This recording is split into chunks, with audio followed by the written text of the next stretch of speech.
गजब भगवान तुहर बनवले बाड़ चेहरा हो।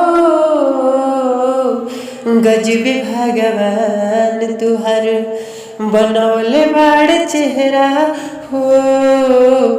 बगल में चांद तारा के लगाई दिहल पहरा हो। बगल में चांद तारा के लगाई दिहल पहरा हो। गजब भगवान तुहर बनवले बाड़ चेहरा हो।